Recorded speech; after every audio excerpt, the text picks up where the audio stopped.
早晨咁多位， Members, good morning. This is the appointed time and we have a quorum. So I call this meeting to order. Welcome to today's Finance Committee. This is a special meeting. And this is the first meeting of the Finance Committee in the 8th LegCo term. And upon the administration's request, we have arranged for a 2-hour special meeting, which is expected to adjourn at 11:30. And if need be, I will extend this meeting by 15 minutes. And let me welcome Financial Secretary Mr. Paul Chan and Secretary Mr. Christopher Hui, as well as Permanent Secretary Mr. Andrew Lai and other officials to our meeting. If you want to speak, members, please press the request to speak button now. Now, I'll give the floor to the FS. Thank you. Chairman, members, good morning. Thank you for giving us the opportunity to be here and report to members the economic situation in Hong Kong as well as the outlook in 2026. More importantly, we would like to take this opportunity to tap your wisdom on the upcoming budget to be announced at the end of February. Now, first about the economic situation in Hong Kong. We managed to achieve a 3.2% growth against geopolitical tensions last year. Now, there are three major drivers, and let me go through them one by one. We fared quite well in terms of export. Export of goods increased by about 10%. As for export of services, namely tourism services and financial services,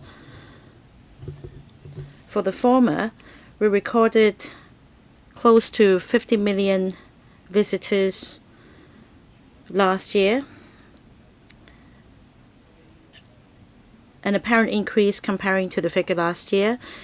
The growth of visitors mostly can be attributed to visitors from places other than the mainland, such as Southeast Asia, Middle East, and also Western countries. Export of services. Now, the other prong is for the financial market, and we recorded growth in terms of the stock market, IPO, and transaction volumes, respectively. The other driver is consumption.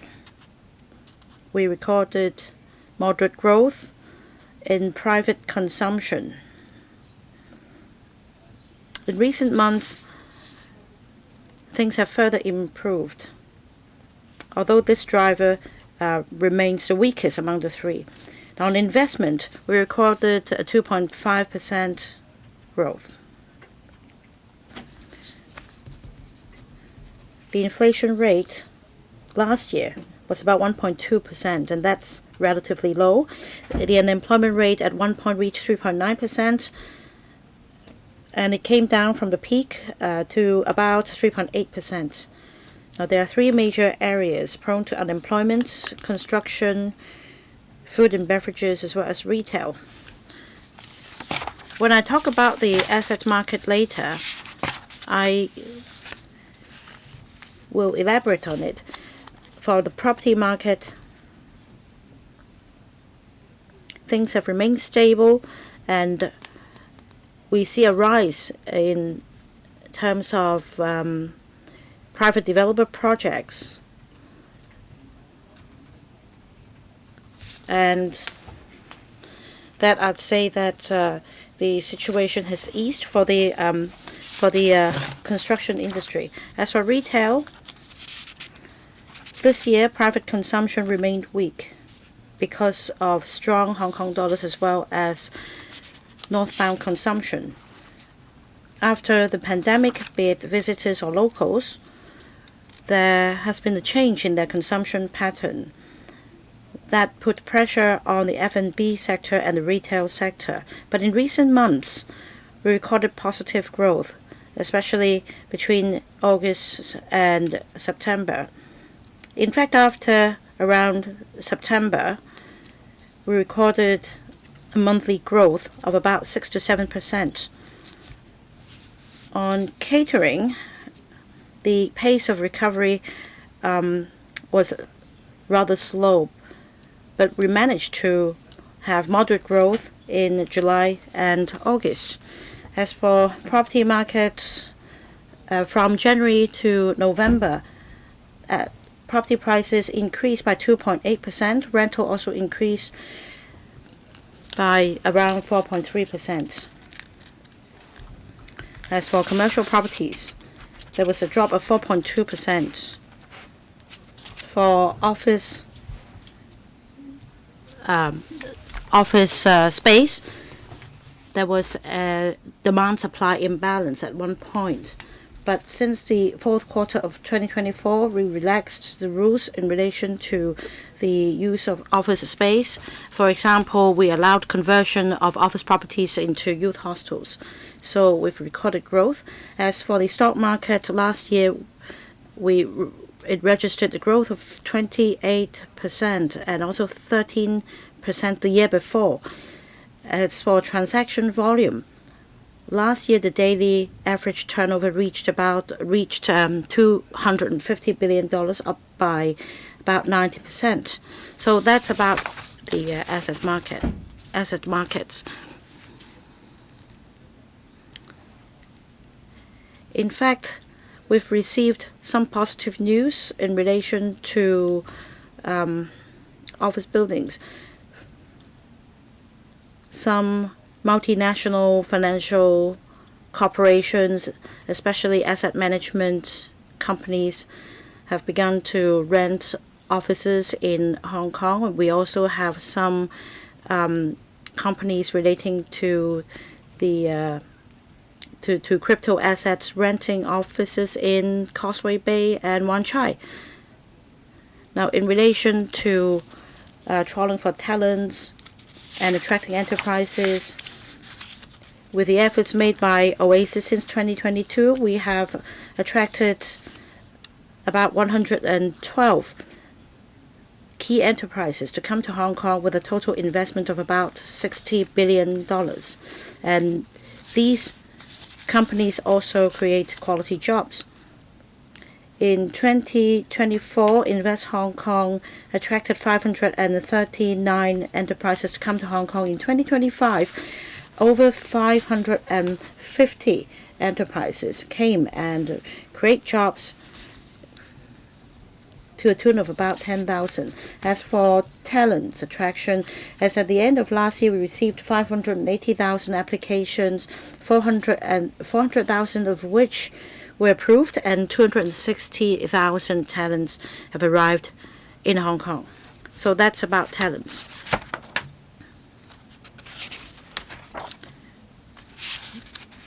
Now, in the interest of time, I'd like to give the floor to members to raise questions and comments on matters close to your heart. So I will be very brief. It's safe to say that as for the economic outlook in 2026, we remain prudently optimistic.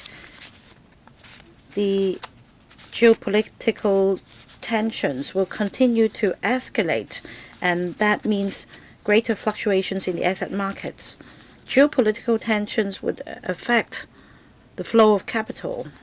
So we need to be prudent in balancing development and security, especially financial security. We need to guard against black swan or gray rhinos. We need to ensure financial security. We also need to be optimistic because in the past few months, economic development has picked up, and at the same time, our country's economy is doing well. And the reserve ratio, as announced yesterday, will be further lowered. Our country's economy remains our major backing. It also brings a lot of potential to our economic development. Now, the market expects the U.S. Fed to continue with the rates cuts in 2026. There will be one or two cuts in 2026, and that means more liquidity in the financial market. One priority in 2026 is to strive for economic development. And apart from that, we also need to align with our country's 15th five-year plan, which will be announced after the two sessions. According to our current observation and analysis, it is necessary for Hong Kong to align with the country's development plan. And not only that, we need to serve our country. We need to leverage on our advantage on the one country, two systems. And this will provide impetus for our economic growth as well. For example, according to the plan, our country will continue to take forward high-quality development. And that means self-reliance in terms of science and technology. And the other aspect is to promote green development. Hong Kong is an international green financial center. We have the prerequisites to support our country because of the great demand for green capital. And we can become the leading green finance center in the world. And this is where we come in.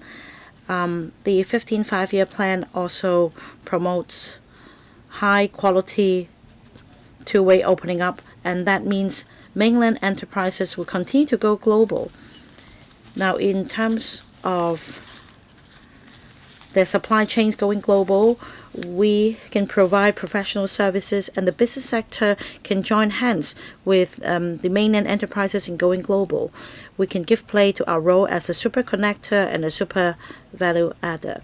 We have some unique advantages under one country, two systems. We are highly internationalized. The other point about our finance is that we need to take forward internationalization of renminbi. On trade, as I mentioned, the SAR government has formed a task force to help mainland enterprises go global. Now, the last topic I'd like to go through is the three major factors that would affect global economy in the future. Apart from geopolitical tension and green development, the last factor is technology, especially AI, and this will form the core of competition among economies. There will be some fierce competition around the world. So we're going to focus on the development of AI so that it becomes a core industry. The other point is to help our enterprises capitalize on AI so that they can upgrade and transform. And that means we need to focus on 6 areas.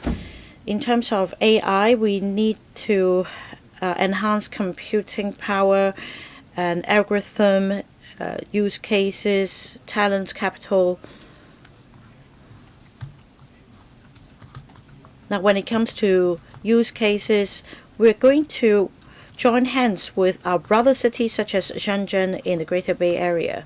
There will be more interactions so that we can complement each other and join hands in development. In other words, we enjoy the advantages the international financial center. And we also have apparent strength in basic research. And if we join hands with Shenzhen, which has comprehensive industrial chains, then we will be able to compete with other Bay Areas, say the San Francisco and New York Bay Area, so as to contribute to our country. I'll stop here and I'll be happy to take views from members. Thank you, FS. The floor is now open. In order to allow more members to speak, I will impose a time limit. Each member will have 4 minutes to speak, a question and answer included. I'll read out the names of the first 20 members to speak, starting with Holden Chow, Tang Fei, Chris Ip, Chow Siu Chung, Lam Chen Sing, Perry Yu, Michael Lee, Robert Lee, Chan Pui Leung, Chan Siu Hong, Peter Shiu, Ray Wong, Sunny Tan, Nixie Lam, Adrian Ho, Rock Chan, Stephen Ho, Johnny Ng, Nick Chan, ending with Kenneth Falk, the 20th. We'll start with Mr. Holden Chow. Thank you, Chairman. I'm glad to hear from the Financial Secretary that he is cautiously optimistic about the 2026 economic outlook. I also heard from you earlier that you expect our fiscal position to improve in the coming year. We hope to get out of the fiscal deficit situation as soon as possible. The DAB has a thought. As we all know, starting from the 1st of January this year, the public hospital fees have increased, and this has posed a burden for a lot of citizens because many people need to use the services in the public hospitals. If our fiscal position is going to improve, I think we need to use our resources effectively. Can we further adjust the public hospital service fees to lower people's burden? Our thought is that currently, elderly people with living allowance aged 75 years or above can be exempted from the public hospital service fee surge. Can the age limit be lowered to 65? This can really alleviate the financial burden for elderly people. If our financial position is going to improve, then we have the prerequisites to lower the burden for elderly people, especially because the application procedure for getting the fee waiver is quite complicated for elderly people. Why don't we limit or lower the age limit for elderly people to get the fee waiver? This can really ease their burden. I think if the fiscal position of our government is going to improve, I think we should really consider easing the burden of the seniors. FS, thank you, Mr. Holden Chow. We believe that our operating account will record a surplus. We have the operating account as well as the consolidated account. We are going to take into consideration our expenditure as well as revenue every month. We use our revenue to make sure that we have enough saving and we make investment. Every month we have expenditure. We have capital expenditure on developing the Northern Metropolis as well as for developing infrastructure. All these requires expenditure. Where does the money come from? It comes from our land sale revenue as well as the premiums. As we all know, the property market has stabilized. If you look at our land sale revenue for year 2025 and 26 compared to the past, the revenue we got from land sale is still on the low side. It takes time for the revenue to go up. So in the coming 2 to 3 years, it is expected that the land sale revenue will not be enough to support the development of infrastructure. In the past, we spent $90 billion on infrastructure, but it is going to go up to $120 billion. Therefore, we have to issue bonds and we have to leverage the market capital to develop infrastructure. Under such circumstances, while we have a surplus for the operating account, we still need to put in a lot of money. And given the external risks as well as volatility, we have to be prudent. To respond to your questions, the Health Bureau, when applying the afforders pay principle, they have taken into consideration the burden on the elderly. We understand that the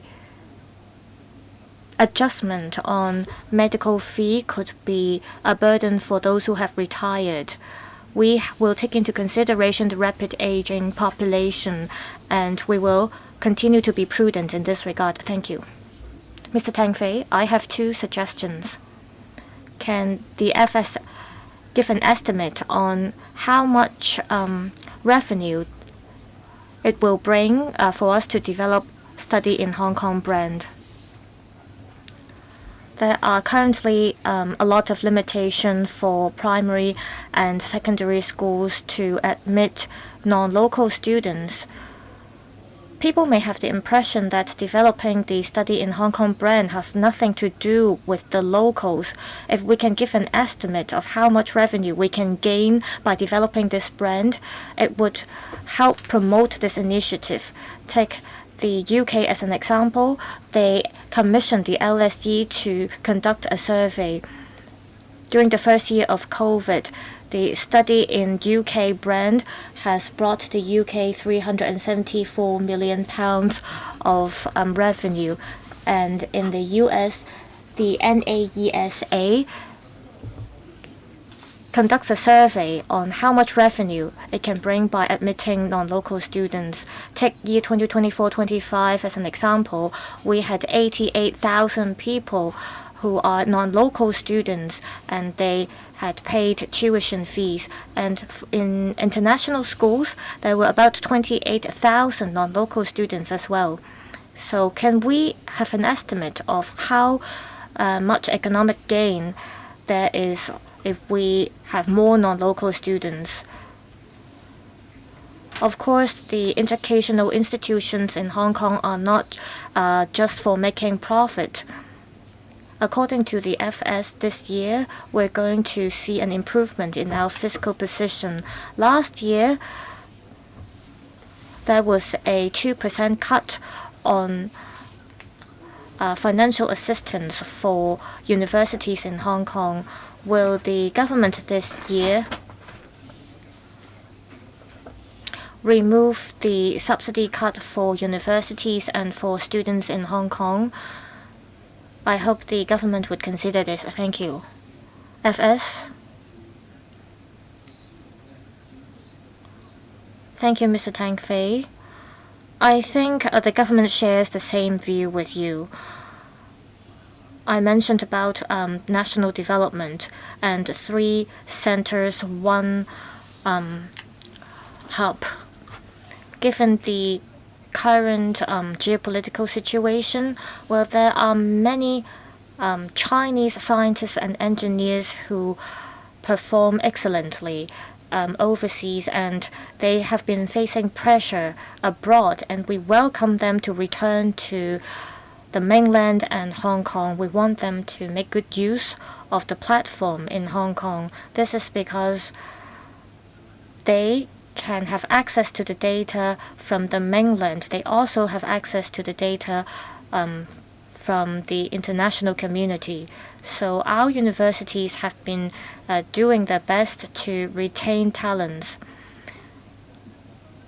Retaining talent is not just to boost our economy. I understand your point about developing the study in Hong Kong brand. We strive to attract non-local students to come study in Hong Kong.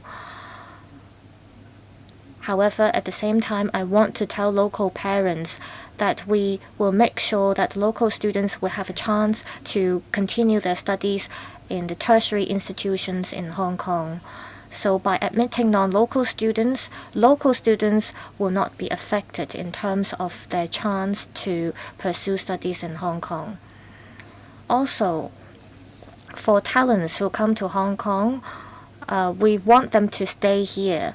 For example, we want to develop INT. Of course, we will cultivate our own talent, but for other areas, it's hard for us to groom talents within a short period of time. So incoming talents can really help with our development. Mr. Chris Yip, thank you. In 2025, our economy grew steadily. Just now, the FS said he would be cautiously prudent on the economic outlook in 2026. we see that there is a rebound in the financial market, especially in the stock market, and the property market has also stabilized. It looks like the overall economy is going to grow steadfastly. However, a lot of people from the middle class told me that they had a tough year in 2025 because they paid a lot of taxes.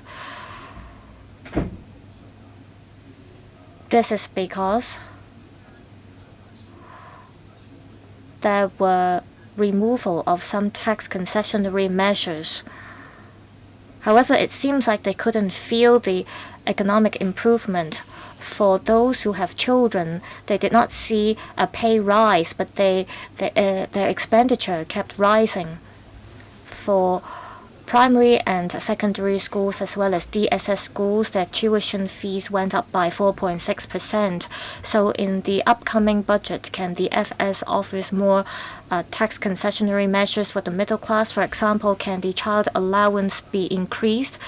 Can student allowance be given to the middle class? Thank you, Mr. Ip, for your questions.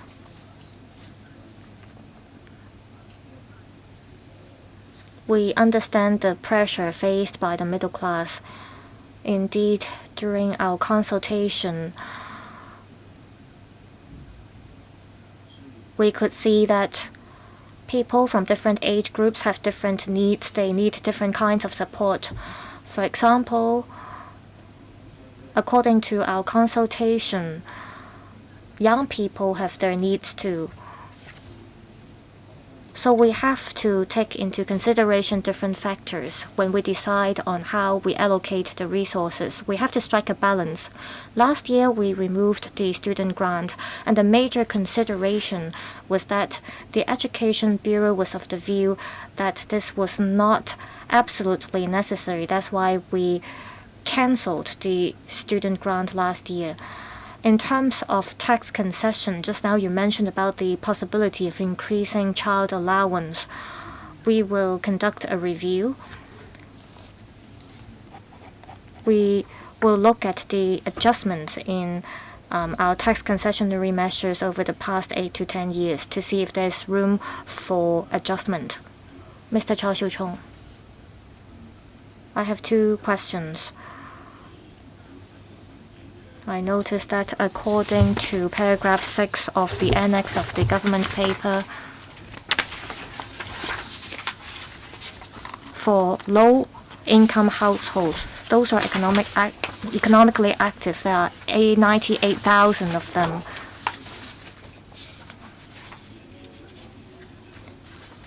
According to statistics, between August and October 2025, there were 44,000 and 88,000 respectively for those who were underemployed. This is appalling.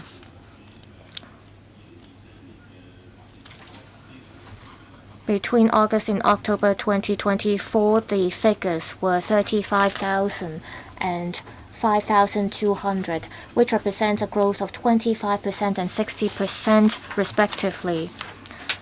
If you compare 2025 and 2024, the overall unemployment rate increased by about 0.79%. In other words, in the past year, about 40% of the unemployed people are concentrated in low-income households. There were about 50,000 of them. For lower skilled workers, they are in phase of an economic transformation as well as competition from imported labor. So this is quite worrying for them. I want to know if the FS have any ways to upskill these low-skilled labor. Second, I would like to talk about civil service pay. As we all know, over the past 6 years, there were 3 pay freezes for civil servants, and 2 of them fell below the level suggested by the civil service for the pay survey result. over the past few years, the increase of pay rise for civil servants fell behind the inflationary rate, and compared to the private market, the gap was even wider. I am worried that if the situation persists, we will see a brain drain in the civil service, and that would affect the quality of our public service. So I'd like to ask the FS, with the economy going to improve in the coming year, will the government impose a reasonable pay adjustment for civil servants? FS. Thank you, Chair. Thank you, Mr. Zhao Shuchong, for the questions. Mr. Chow quoted some figures just now, and these figures tally with the report I made in the beginning to members. Indeed, we recorded GDP growth, but we're still in a period of economic transformation, especially for some sectors.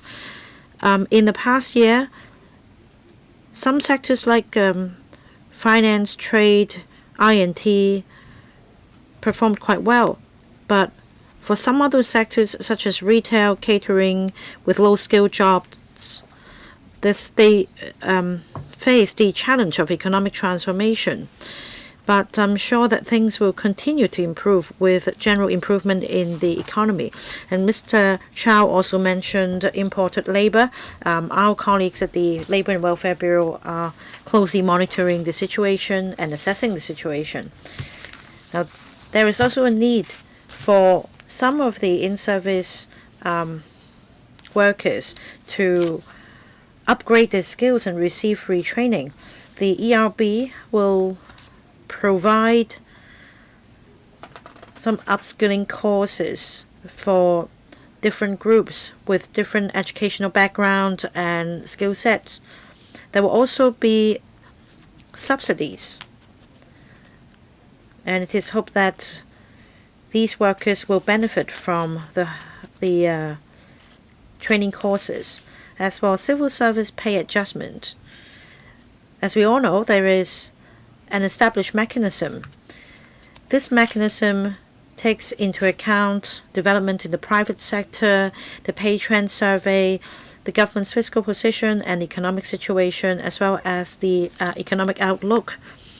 Now, as I understand, what Mr. Chow was trying to say is that civil service pay adjustment affects not only civil servants but also non-government organizations, subvented organizations, as well as the private sector.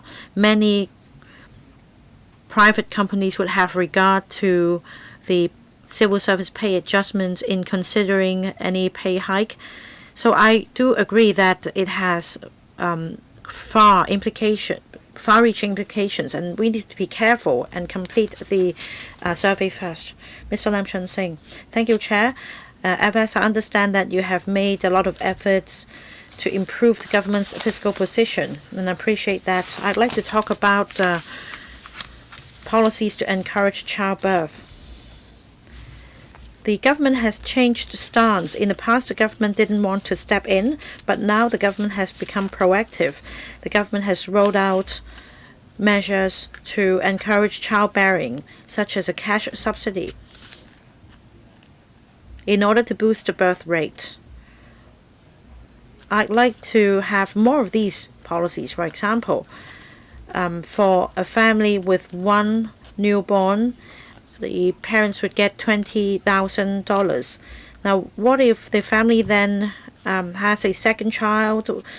Can we increase the amount to, say, 40,000, 60,000, so on and so forth?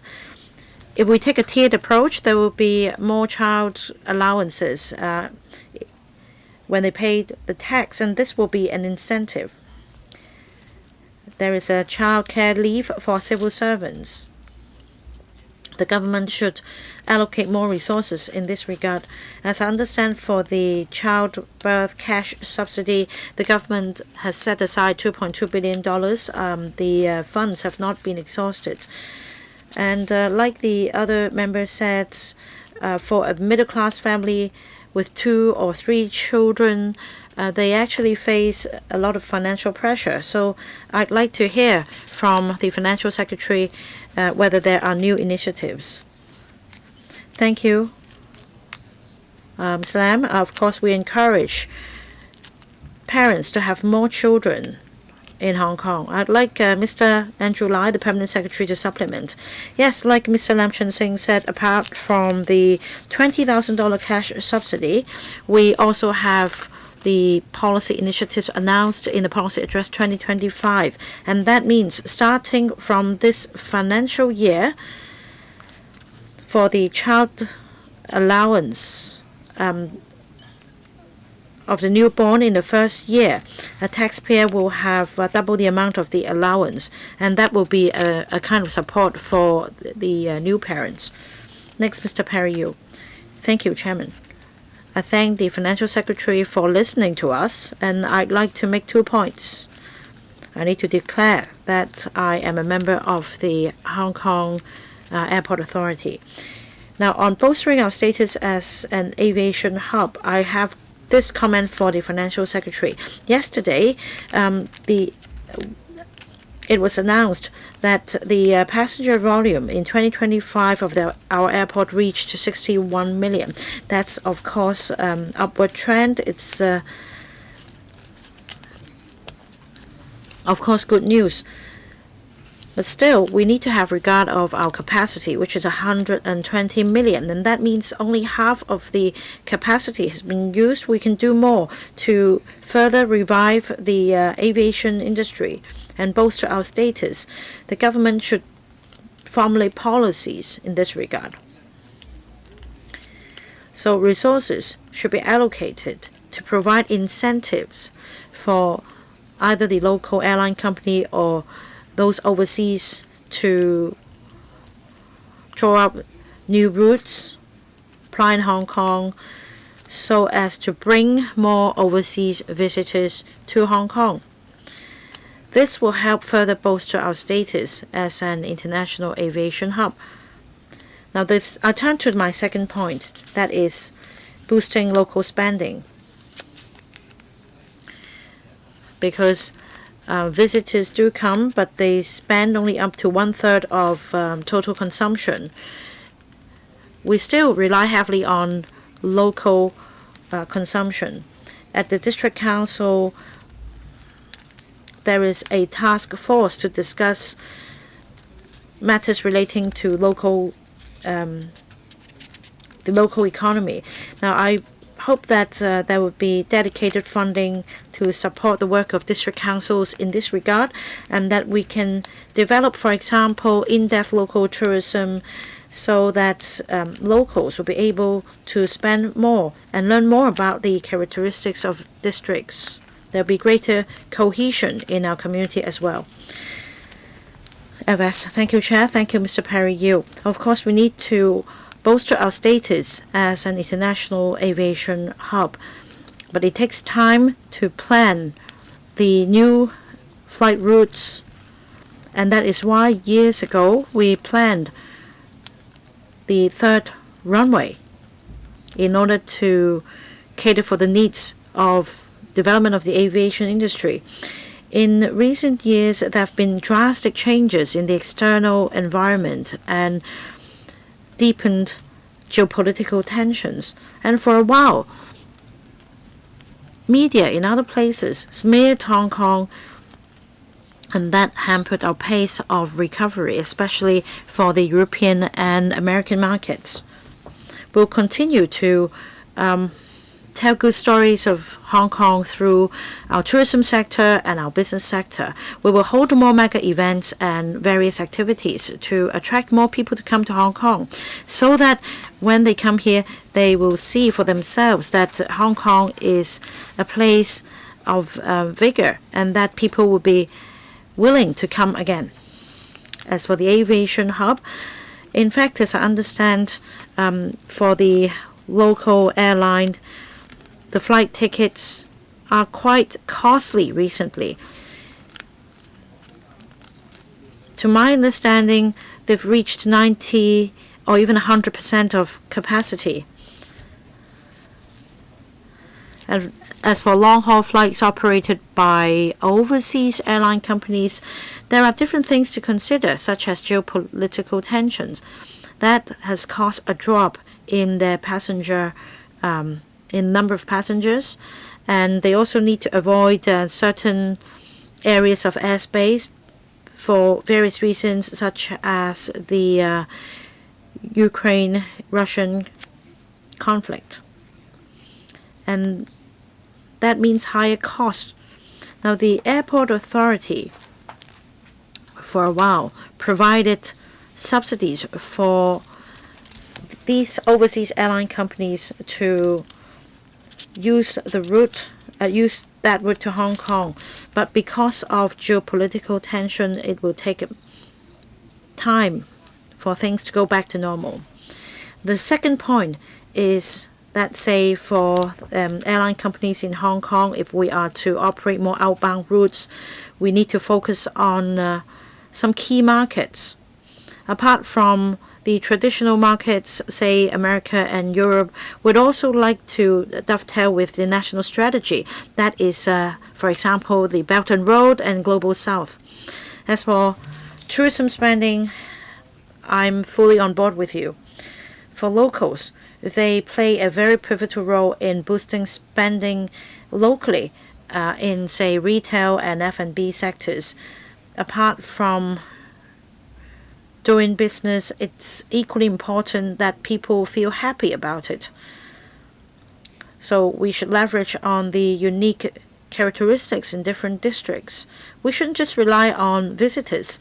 On weekends, we'd like to encourage locals to go out with their family members, and that they understand that where the good restaurants are and what activities are being held.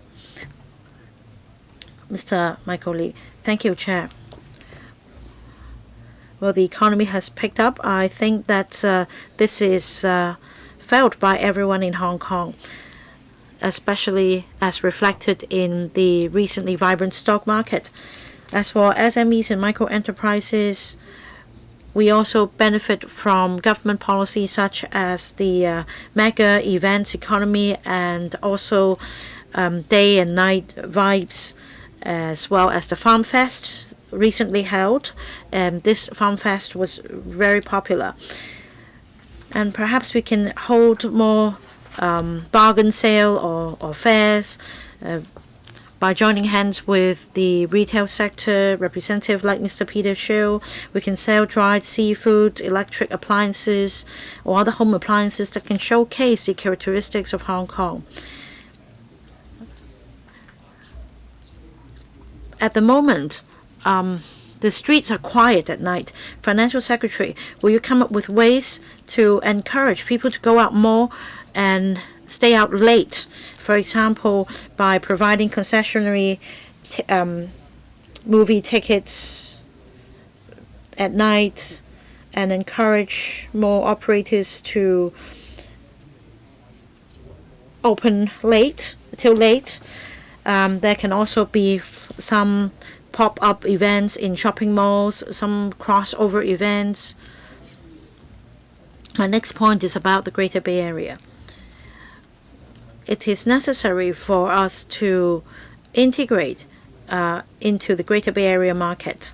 So in terms of promoting the flow of talent, talent, capital, goods, and information, Secretary, how will you enhance collaboration with the Greater Bay Area so as to promote the flow of people as well as capital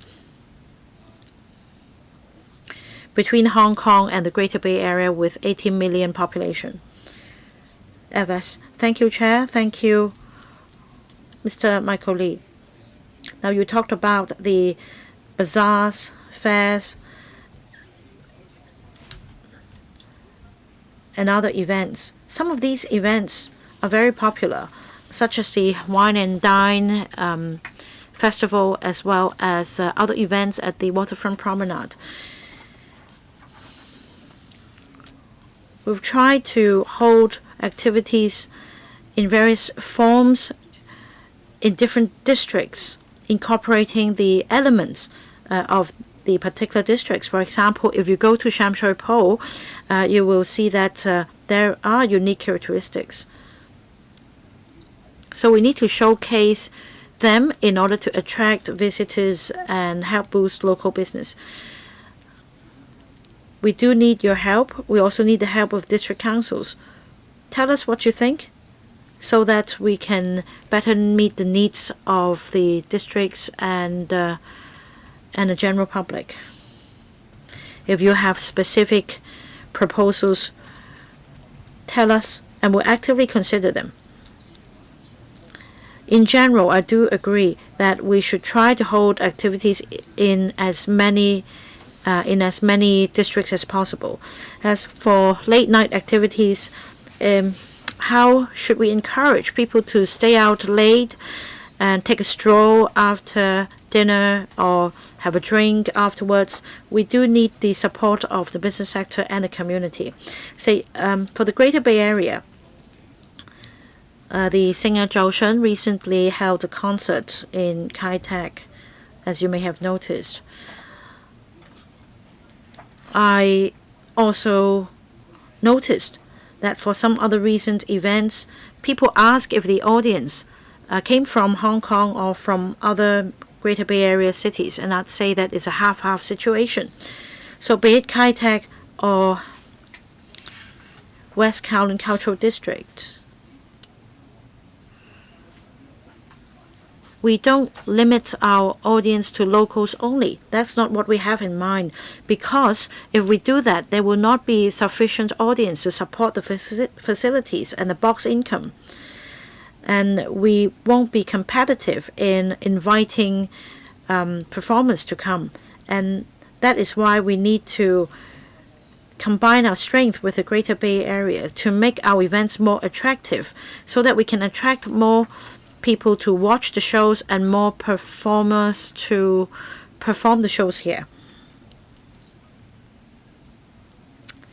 And in fact, recently, I understand for some concerts, they had some collaborations with nearby hotels, shops, and restaurants.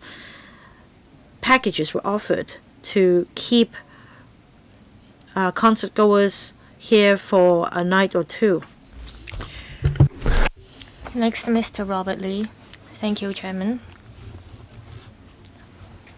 I thank the FS for offering his outlook on our economy. I have 3 suggestions. First, the FS is chairing a working group on developing physical commodity market in Hong Kong. How can we attach more importance to the derivatives products in Hong Kong?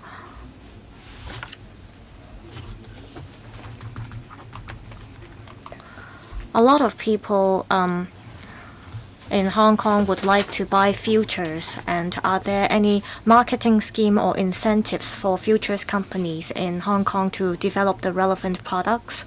Secondly, the IPO market as well as the Hang Seng Index are performing quite well. However, the SMEs are having a hard time.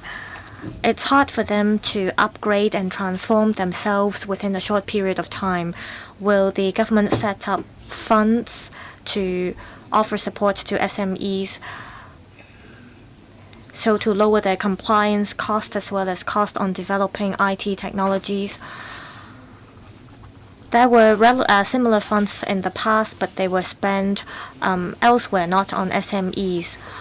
Also, will the government put in place a mechanism to review the stock stamp duty? We could look at over-the-counter products or ETFs and other trust funds as we review the stock stamp duty mechanism to enhance our competitiveness. FS, thank you, Mr. Robert Lee. On physical commodity, I will ask Mr. Christopher Ho to elaborate. Thank you, Mr. Robert Lee. for offering some very good comments on how we can develop the commodity market in Hong Kong. We're currently adopting a multi-pronged approach. Physical commodity is a huge topic. We start from warehousing and storage. For precious metal, for example, in the policy address, it is mentioned that our target is we want to develop a storage that can hold 2,000 tons of precious metal. This is an undertaking from us, and this is also a target that we want to achieve. Another kind of important commodity apart from precious metal is colored metal. Early this year, the London Metal Exchange recognized Hong Kong as a futures exchange, and within a year, already 14 warehouses have been developed in Hong Kong, and over 17,000 tons of colored metals or non-ferrous metal are stored in the warehouses. And apart from metal, we also want to develop our gold trading market. We will also look at ETF and futures. So we will take all these into consideration as we strive to develop the precious metal market. We will also review our role as an offshore RMB market. We hope that under the leadership of the FS, under the working group, Mr. Robert Lee will offer more comments to us. Yes, FS, I'd like to add a few things.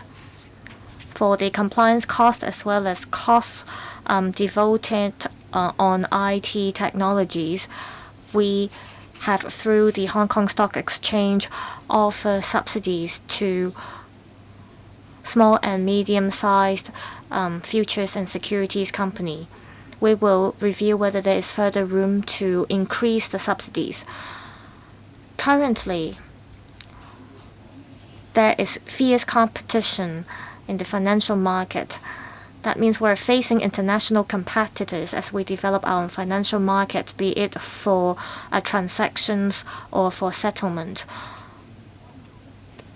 So we have to be prepared. For futures and securities companies, they have to upgrade their IT system and infrastructure so that they can cope with the challenge. We will offer support, and in fact, we have been offering support in the past. Futures and securities firms, they will have to embrace such changes. In terms of stock stamp duty, we have had such discussion before. If we had completely cancelled the stamp duty, could you imagine what kind of financial position we will be facing now? Stamp duty is an important part for the government revenue. The increase in stamp duty comes mainly from equity stocks and shares. The stamp duty revenue from the property market have greatly reduced. This is because the property market hasn't rebounded yet, so we have to take into consideration public finances. Second, when we think of any changes for our financial policies, we consider the following. That is our competitiveness. In other words, when I decide whether to roll out a certain policy, I will not only look at the situation in Hong Kong, I will also review what competitors Hong Kong is facing. Will I lose to my competitors if I roll out certain concessionary measures? Will our businesses suffer losses if I roll out these measures? I'll have to make sure this won't happen before I make certain decisions. Also, it's crucial that we maintain our competitiveness. As you have all mentioned, we need resources for elderly care and health care. And where do these resources come from? From this perspective, the stock stamp duty revenue is important.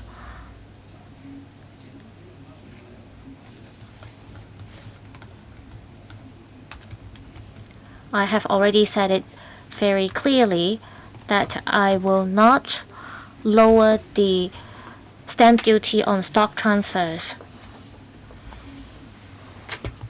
According to our previous studies, we think that it is appropriate for us to maintain the stamp duty to maintain our competitiveness.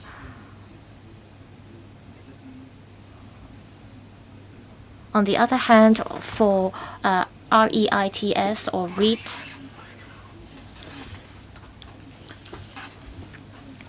we have to think about new ideas in order for us to compete for new businesses.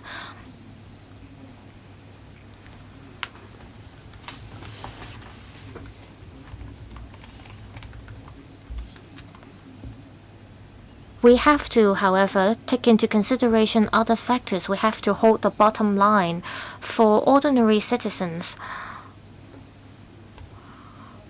How would this kind of financial measures benefit them?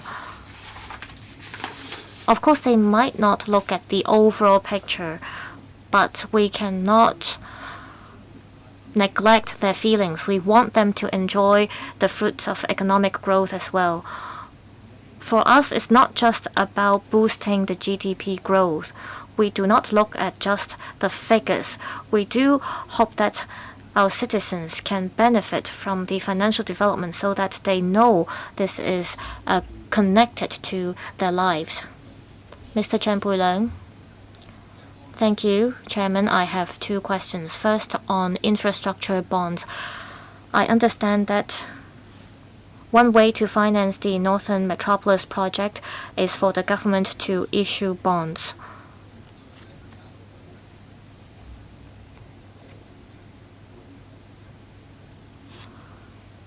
The current tenure for bonds issued by the government is usually 7 years, but this is not a very long period. For the insurance sector, for example, they adopt a similar method to ensure they have sustainable finances.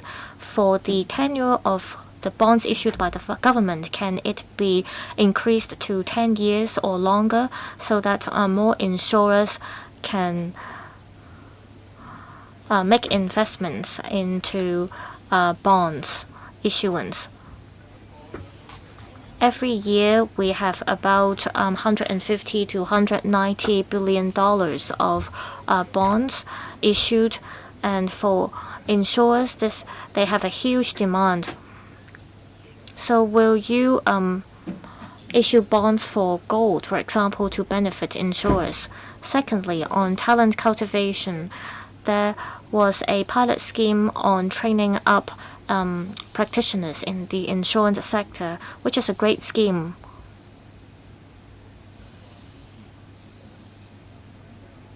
And this plays a critical role that benefits the insurance sector in terms of talent cultivation. However, this pilot scheme will expire in 2026.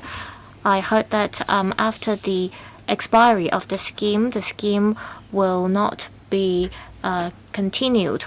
I understand that there is a shortage of talent for the insurance sector, and the insurance sector has benefited from the scheme in the past year, and they have built a good framework because of this. So will the government consider keeping the scheme? FS. On the pilot scheme, I will talk to the insurance authority about keeping it. Second, about bond issuance, I adhere to 3 principles. First, I take into consideration the costs for issuing bonds. Second,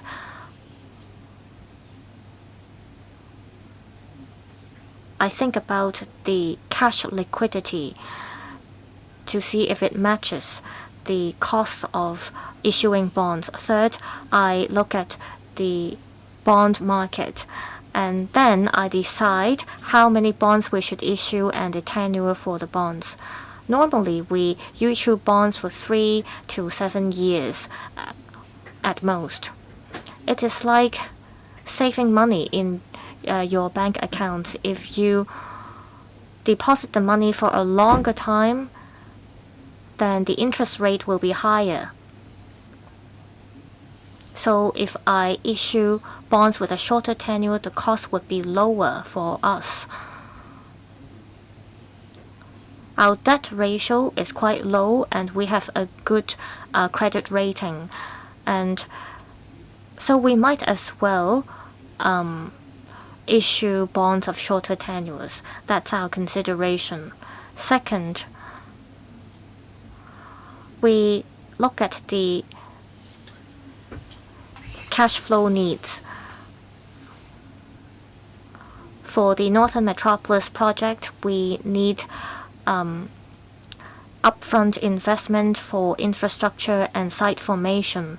We also need to roll out concessionary measures to bring in businesses in both upstream, midstream, and downstream sectors. We have to ensure there is tax revenue from these companies. So in the initial phase, we will keep pouring money into the project, and in the longer run, we will gain profit. So that's why we're issuing bonds to finance the Northern Metropolis project. The third point is that we need to consider market development. That is, development of the bond market and the development as an international financial center. We can't just rely on the stock market. If you take a look at advanced economies elsewhere, they have a diversity of markets, such as bond and currency markets of much bigger scale than the stock market. These are all important financing channels for a lot of enterprises, and that is why we earlier drew a roadmap on market development. Say the development of the bond market, apart from the insurance sector. We also need to consider other sectors such as banks, and they may wish to allocate their assets to some specific areas in the long term, and government bonds would be their top choice. And that is why when we issue bonds of different tenors. And as you know, the yield curve is not only a reference for the government bonds, but for other major corporations such as insurers as well. So, Mr. Chan Pui-leung, thank you for raising this point.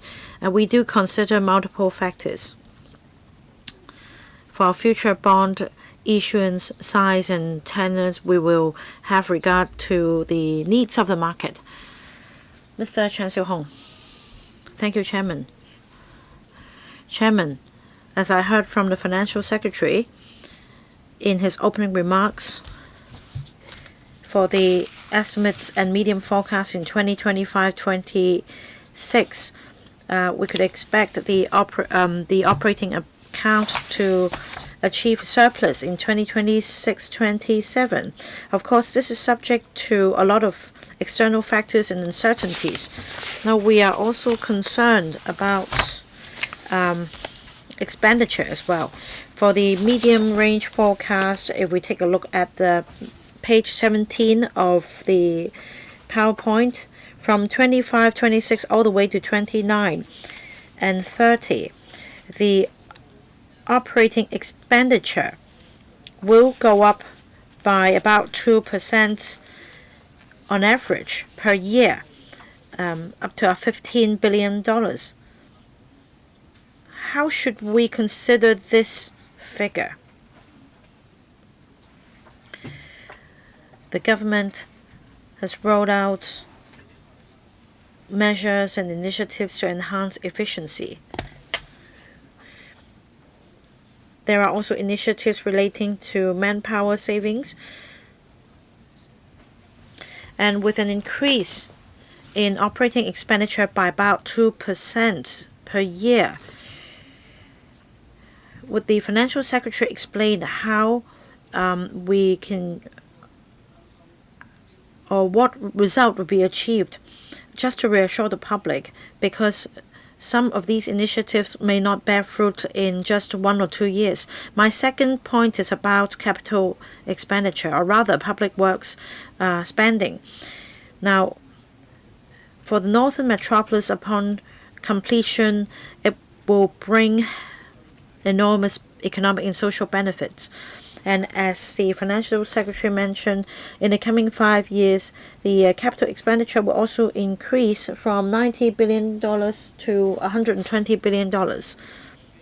However, I don't see the specific details in the paper.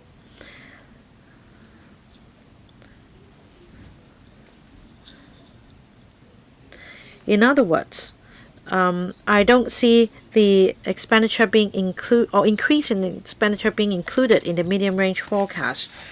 Can you explain to us?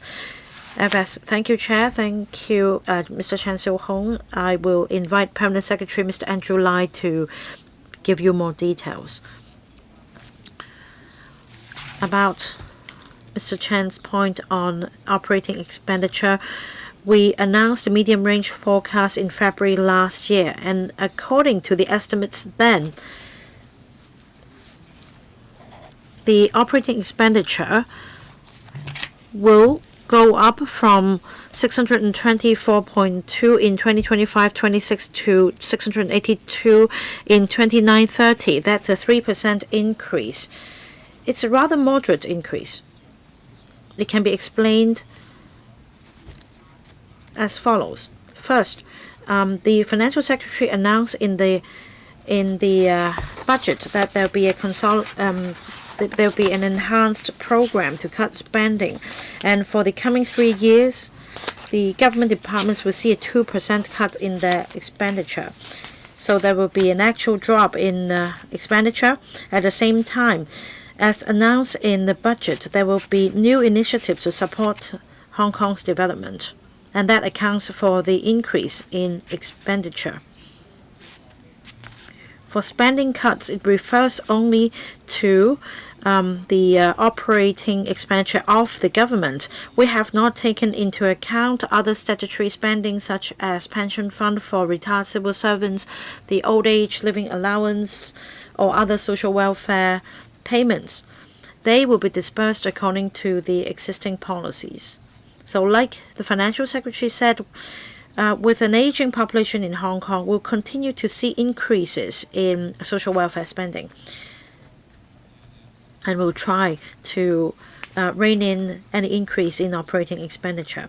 As for capital expenditure, as the Financial Secretary explained, with Northern Metropolis and other investments in infrastructure projects, we expect capital expenditure to a tune of $120 billion in the coming few years. Mr. Peter Shiu, I'm sorry, Chairman, I don't think my question has been answered, especially about the latest medium-range forecast. Perhaps they can provide the details after the meeting.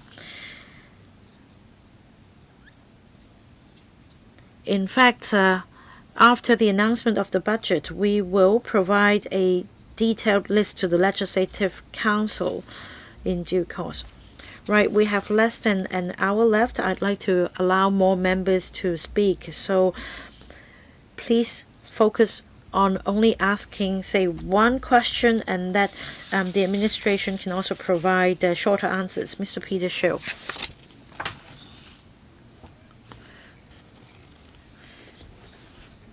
If the financial market is buoyant, everyone in Hong Kong will benefit from it.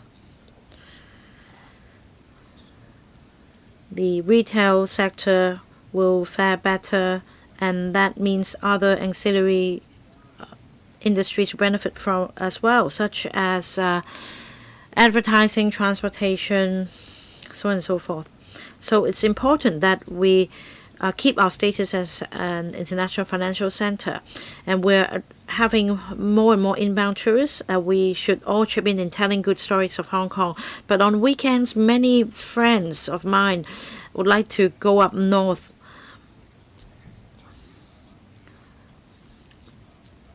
As we increase our capacity, I'd like the government to do more in collaborating with the Greater Bay Area so that the 50-60 million people in the 8 cities in the Greater Bay Area can also visit Hong Kong and support the retail industry.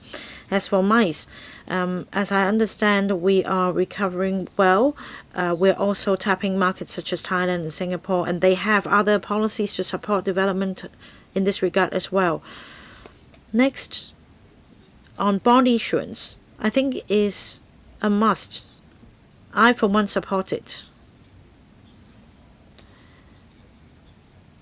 We need capital for the development of the northern metropolis. And we need to show people that we're confident. So I'm going to support it. FS. Thank you, Chair. Thank you, Mr. Peter Shiu, for the comments. He talks about opening up to more residents in the Greater Bay Area to come to Hong Kong, and we fully agree and will continue to work on it. On MICE, we have been providing subsidies to some exhibitors in Hong Kong, and our future direction is to attract more thematic exhibitions to be held in Hong Kong.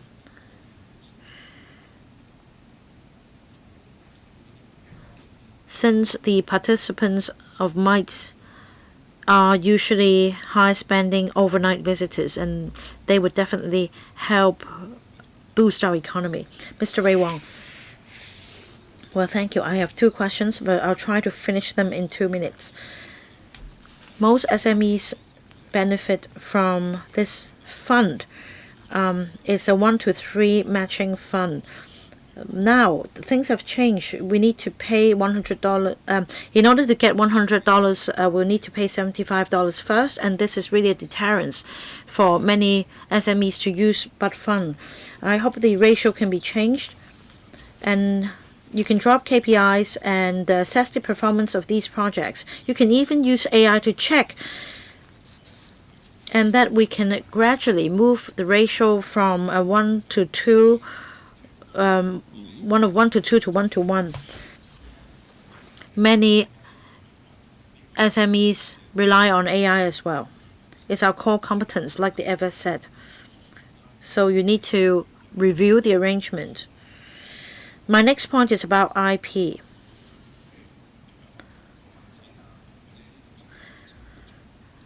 We should combine the development of IP with IP fairs, animation comics exhibition, and we can also have roving exhibitions in the Greater Bay Area.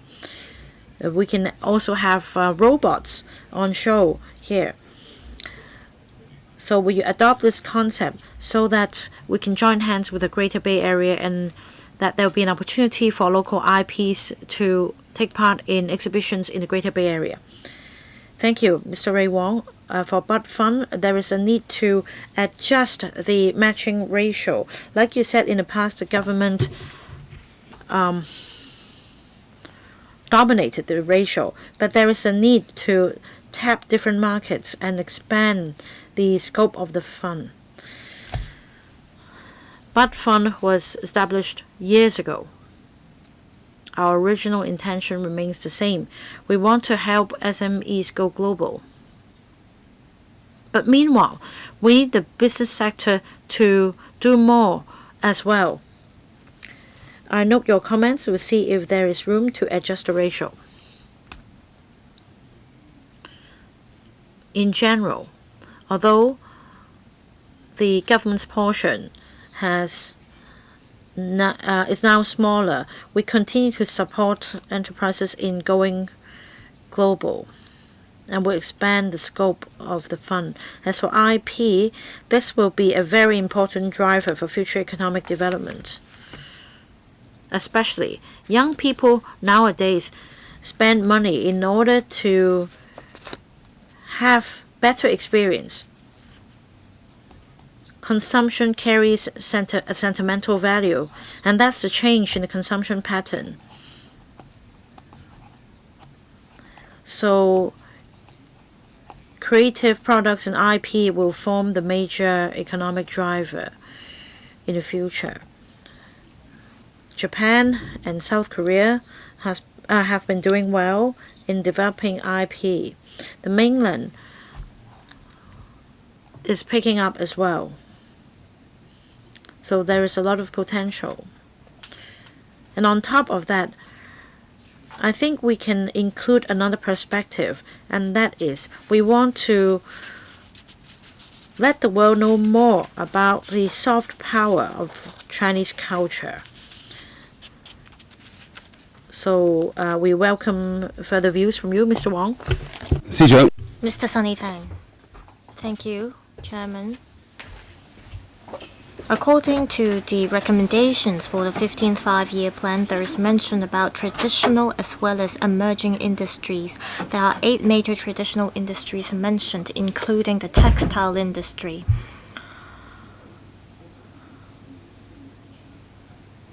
We can see from the market development that upgrading and transformation is an important element. Just now there was a discussion about the BUD fund. It is dispersing funds in the ratio of 3-to-1, but in the past it was 2-to-1. And I heard from members of the sector that because of the change of ratio, they refused to apply for the fund. The government would like to benefit SMEs using this fund, but they are refusing to apply for the funds because of the change of ratio. And for micro and SMEs, they need more support.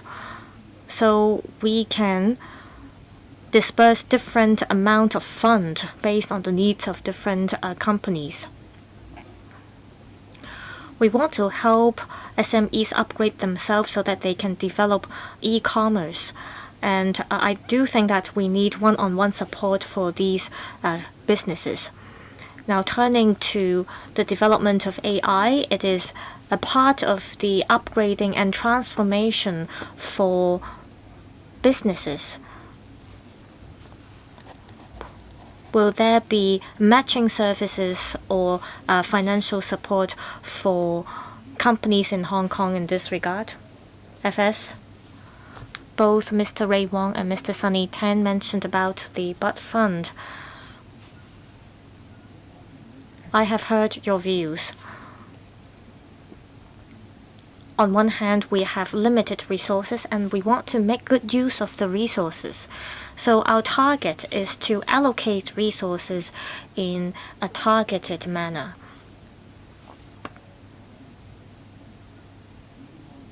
I think there is room for discussion in terms of how we can allocate resources in a targeted manner, and I would like to pick your brain on this. On the other hand, of course, there are companies of different scales, and can we adjust the program so that companies of smaller scale can apply for the fund more easily so that they will be bold enough to venture out and explore new technologies or new transformation? However, we're still at the initial phase of it, and we have to be bold to try out different proposals and solutions. And for the more mature markets, we'll continue to offer support, but the support may be reduced. We are open to explore different solutions if the costs aren't too high for us. Ms. Nixie Lam, I have been concerned about policies related to our population. According to the latest figures, in 2025, we have about 31,000 newborns in Hong Kong, which represents a record low. Just now, some asked about a one-off cash handout of 20,000 or 40,000 for families with newborns.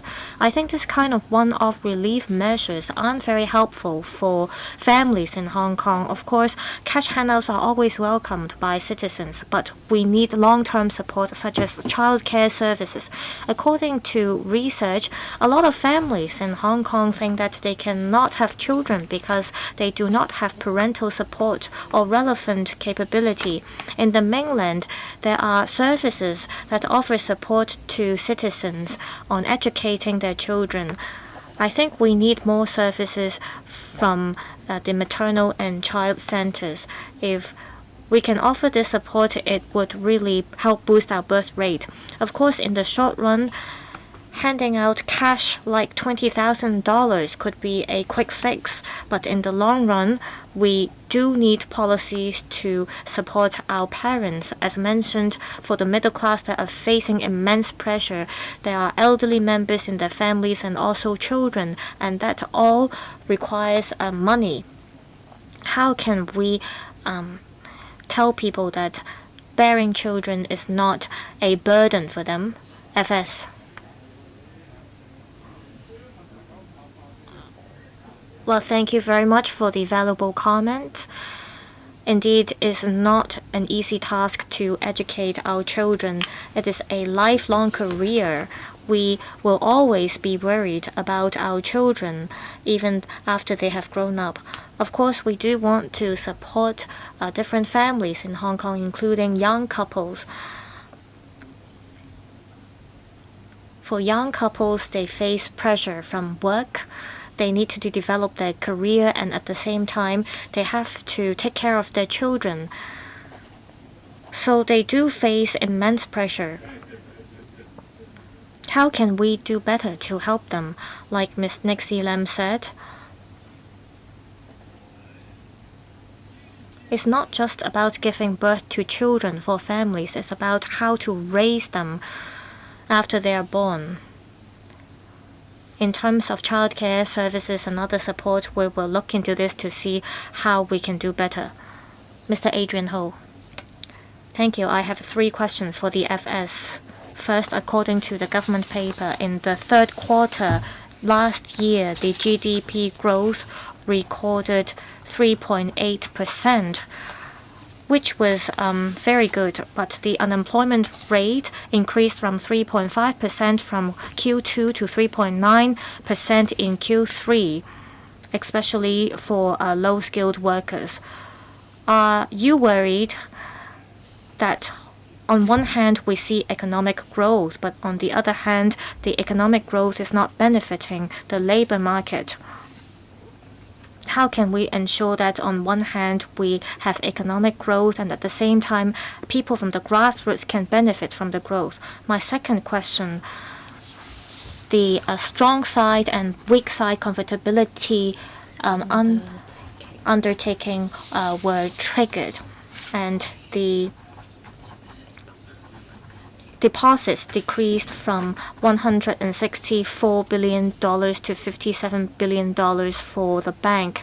So are there any ways to tackle that to avoid an outflow of funds? Thirdly,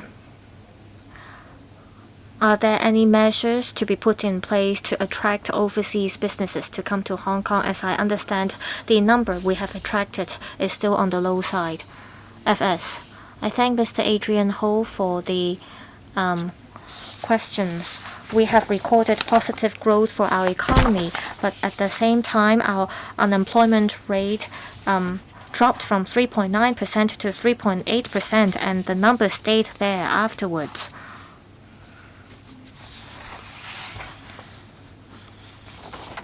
As we are experiencing this economic transformation, for some sectors, they are not benefiting immediately from the transformation, and it takes time for all sectors to benefit. According to our understanding, it is mainly the construction sector, the catering sector, and the retail sectors that are falling behind. For the construction sector, as the property market becomes more buoyant, they will see an improvement. And in terms of transformation, we will see more adoption of AI technologies. We will, through the employee training board, offer training for those who need to upskill themselves. So we're adopting a multi-pronged approach.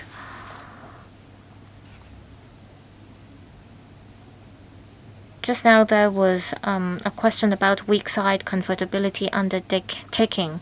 Hong Kong is an open and free market, so money goes in and out.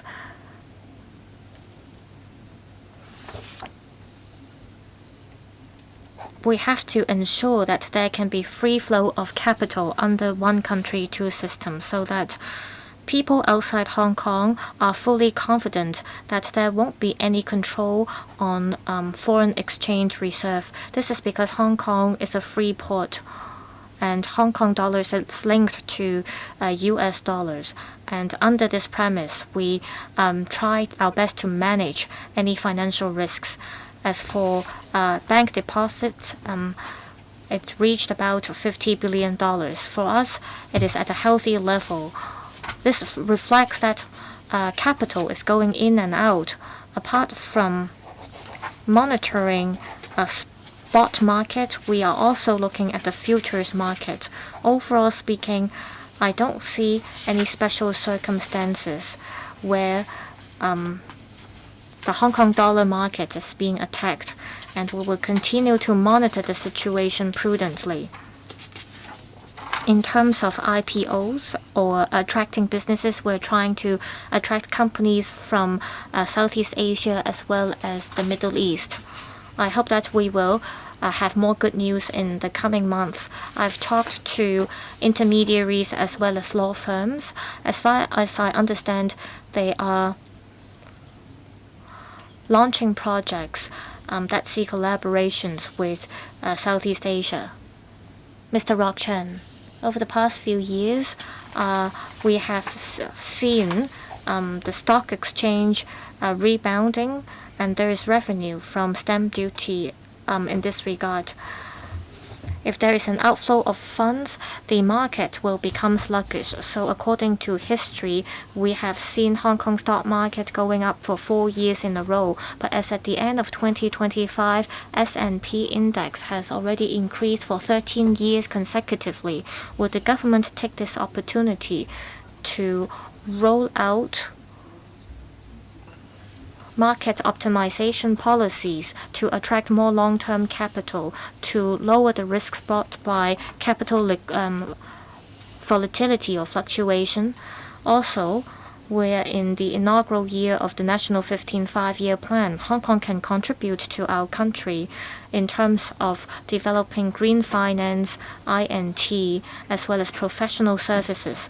Apart from the Go Global Task Force, what other policies or measures will the government put in place so that in the coming 4 to 5 years, we can collaborate and integrate with GBA cities? FS. I thank Mr. Rock Chen for the questions. In terms of boosting market liquidity, we had previously established a working group, and we've got some comments, including how to improve the listing mechanism. Like Mr. Rock Chen said, we do want to attract more companies other than the mainland ones to come and get listed in Hong Kong. There is a difference between Hong Kong and the US in this regard. Hong Kong is an international city, and our capital comes from 3 sources. First, capital from the mainland. Second, international capital. And third, capital from local and international companies and organizations. And this is where our capital comes from primarily. We have capital coming from the Middle East as well as Southeast Asia, but still our major source is Europe and the US. However, they are facing geopolitical influences. You may recall that for a period of time, the U.S. urged their local companies not to make investments in the Hong Kong market. However, despite so, take CATC as an example. They still have a lot of European and US investors. So as long as we do our job well, we will be able to attract high quality companies to come to Hong Kong to get listed. For companies that have not been listed in Hong Kong, even though they are mainland companies, they will still be able to help attract capital for us. We have to review our system, lower costs, and break barriers. We're happy to consider any constructive ideas or proposals. Now, apart from the Go Global Task Force, we have previously worked with Shenzhen and Guangdong to discuss how we can go global together. And we're not only working with the GBA with our advantages under one country, two systems. We value the markets in, for example, Jiangsu and Zhejiang. So we do want to work with different municipalities and provinces in the mainland. Mr. Stephen Ho, thank you, Chair. Thank you, FS and his team for coming to the Legislative Council. I have a question about marine economy, especially yacht economy. I thank the Central People's Government and our government in supporting us. In last year's policy address, there is a dedicated paragraph, but I think we're lagging behind. On land use in particular, we don't have the necessary supporting facilities. Say for ship repair and shipyards, many are sitting on short-term tenancy sites. So if we want to develop this industry in the long term, there should be proper arrangements and safeguards, not to mention facilities to support long-term investment. The second point is that we are service-oriented society, and this will be the way forward for us. For liquor duty, there was a cut last year, but I don't think that we're benefiting much from it. To some extent, apart from trade, we are not strong enough in terms of cultural tourism and other industries.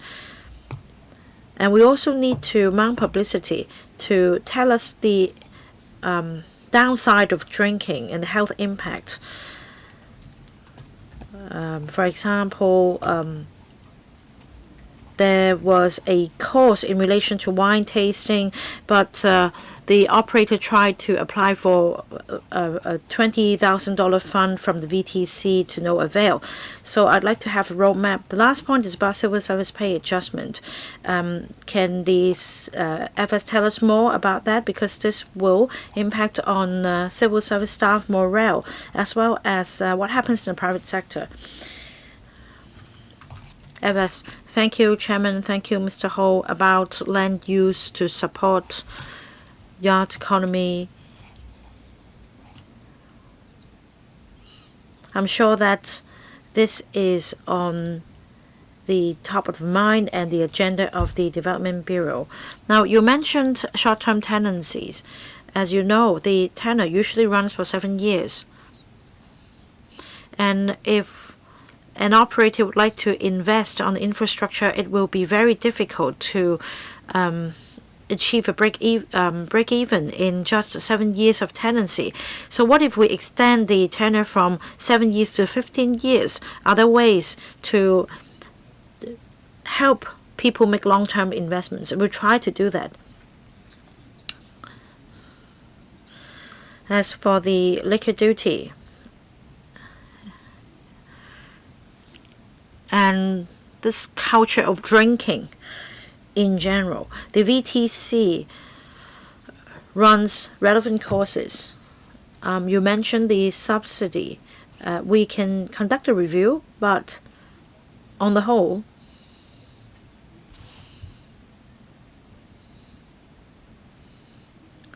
Our goal is to promote wine trading.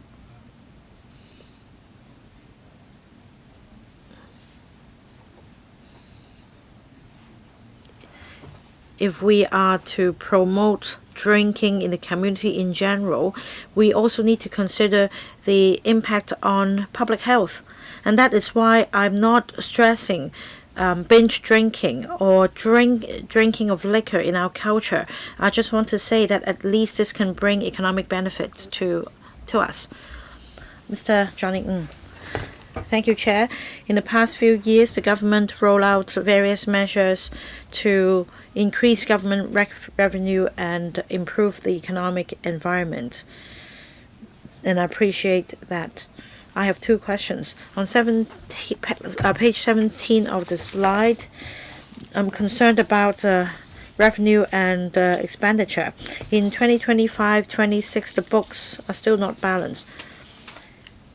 What happens in the coming few years is that the operating expenditure will go up from $621 billion to around $730 billion, up by 18.8%, with some fluctuations in between.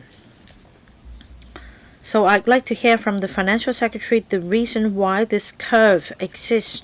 Has it to do with the global situation or our economy? And why is it that all of a sudden we can have an increase in revenue? The second question is that the National 15 Five-Year Plan will be promulgated soon, and our goal is to better serve our country and integrate into our country's development plan.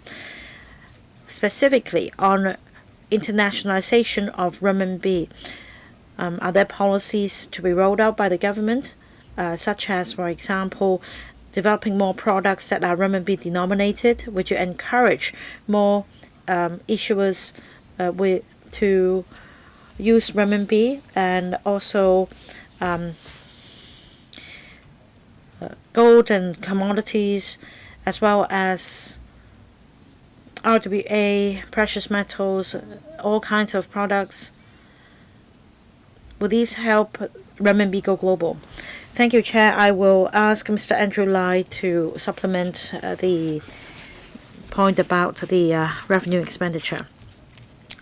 Yes, according to the medium-range forecast announced last year, in the coming 5 years on average, there will be an increase of 4 to 5%.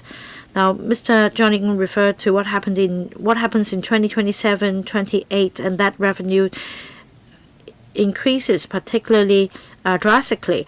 That reflects, as members must know, that the BEPS the BEPS scheme will be introduced as required by the OECD, and that there will be a minimum global tax rate of 15% for multinational corporations with turnover of over 750 million euros. Last year, we introduced legislative amendments which will be put into force in year 2027, and we therefore expect an increase in tax revenue as a result of this global minimum tax rate. Thank you. The next point is about renminbi's internationalization. We need to support our country's policy. In fact, in our country's plan, it refers to taking forward internationalization of renminbi in a steady manner. I'm going to give you more details in a moment, but just to say that at the same time we need to have regard to our country's situation, the external headwinds facing our country. We should stay aligned. For example, when there are outside forces joining hands to target China's financial market, we need to be very careful about the offshore renminbi rates and the onshore market and the interactions.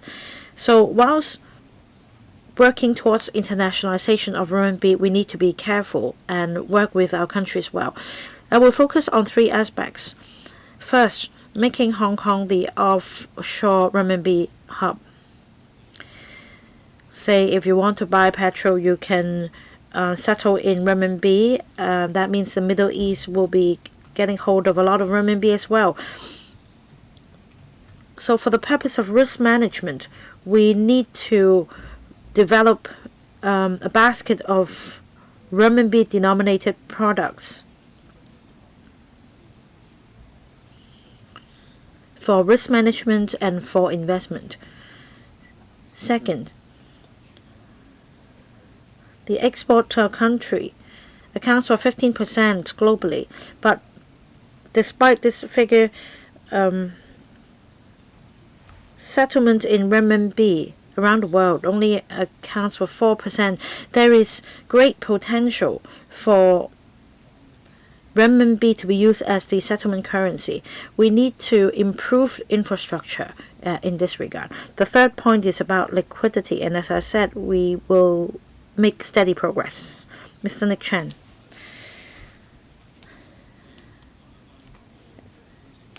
Thank you, Chair. I fully support the FS insight on Northern Metropolis, AI, and the development of cryptocurrencies. We need to create use cases and strengthen data collection. FS, will you consider making the Northern Metropolis the special region within the SAR, and with sandbox projects will further allow data to flow across the boundary? Will there be any relief or or reduction in utility charges to support the development of cryptocurrencies? The second point is to enhance our global competitiveness. That means we should ensure that the legal system works well, and will more resources be put in to help shorten the waiting time for court cases and make better use of AI? Thank you, Chair. Thank you, Mr. Nick Chan. Our Northern Metropolis will be more than happy to roll out policies to expedite its development. In fact, as pointed out by Ms. Benedict Lin recently,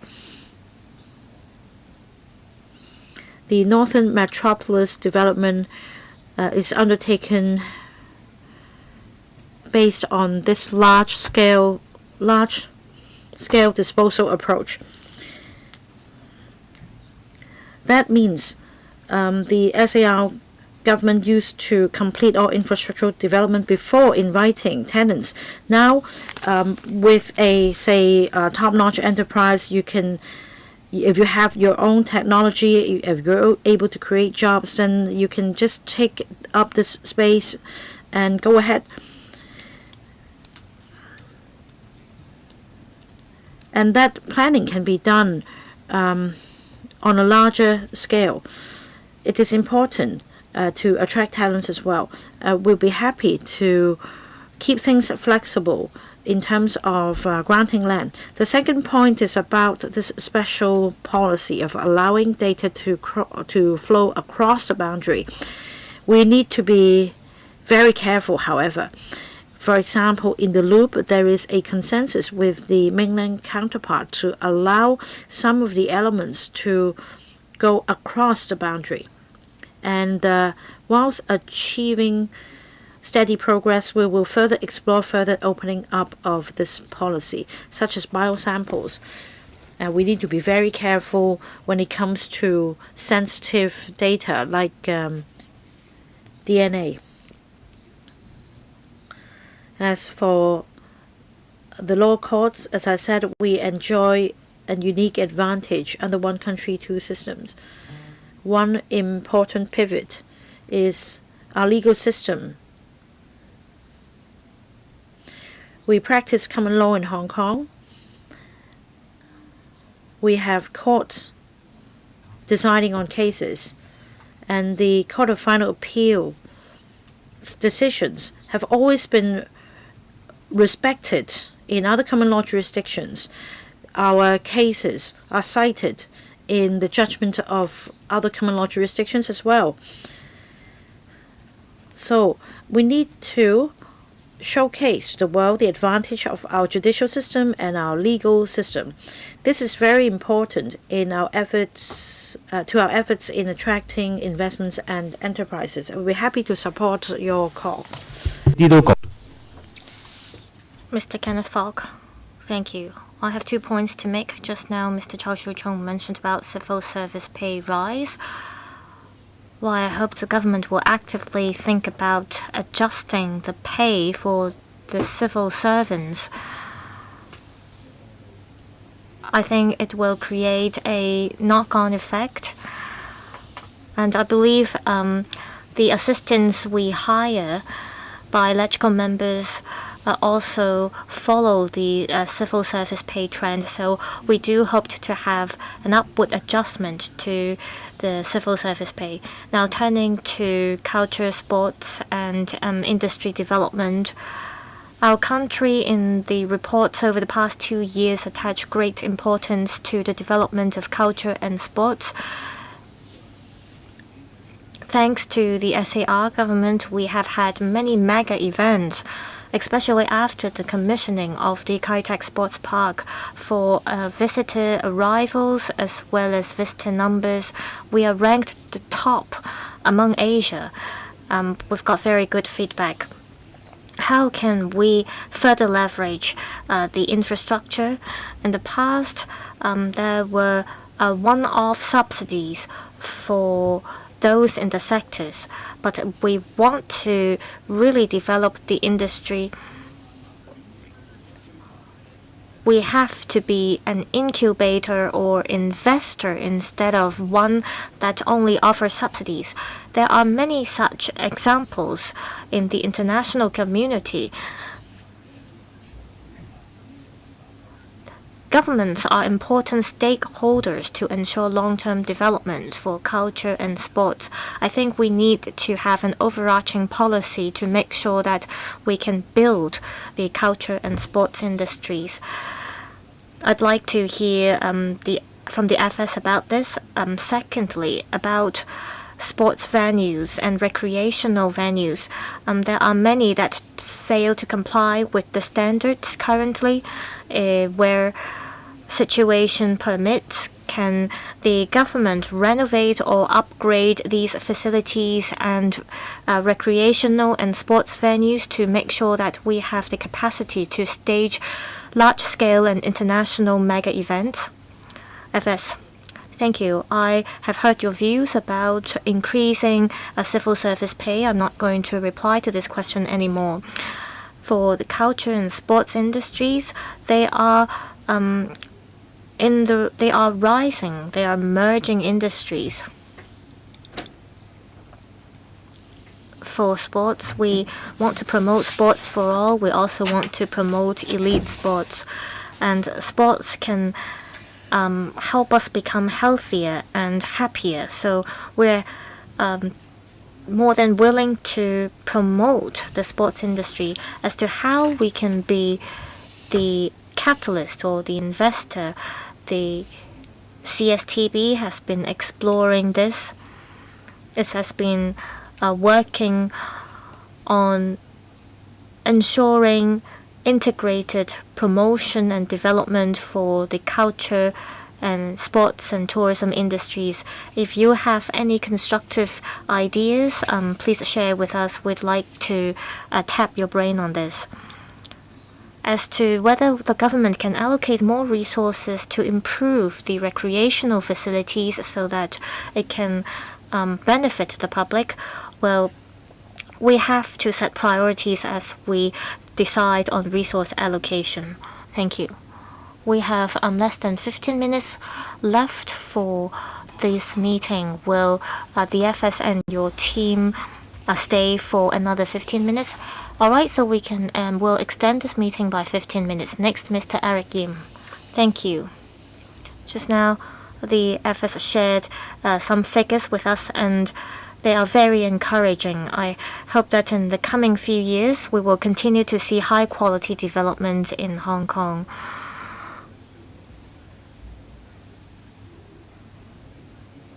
We have to continue to strengthen our unique advantages, and at the same time, the government will have to increase revenue and cut back on expenditure.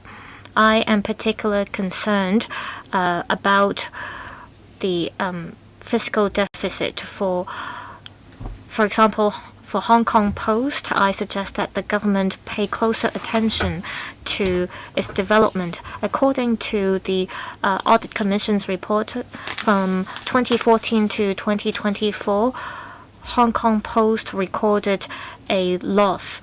For 2023, it suffered a loss of $365 million, and from year 2023 to 24, it suffered a loss of $500 million. I believe traditional government departments like Hong Kong Post will continue to suffer losses with the current development. For the post offices in the UK, they have recently completed the privatization procedure. Does the government have any plans to bring in strategic organizations or companies to acquire some shares of Hong Kong Post to help alleviate the financial burden of the government? FS, I'd like to clarify that year 2025-26, we already recorded a surplus for the operating account. I thank Mr. Eric Yim for the comments. Different public organizations have to move with the times in terms of their operation. Where possible, they should adopt technology and get close to the market development. Indeed, nowadays, fewer people are posting mails with the technological development, and the Hong Kong Post have also noticed it. Currently, it is running on a operating fund or a trading fund. So we will see how we can cope with the situation where appropriate, and when the relevant studies are completed, we will report to members. Thank you. Professor Priscilla Leung. Thank you, Chairman. It is a good news that we are seeing a rebound in our economic growth. I said a number of times that the FS was facing a difficult situation, but this year it's facing a positive situation. So hopefully there will be more long-term investments made by the government.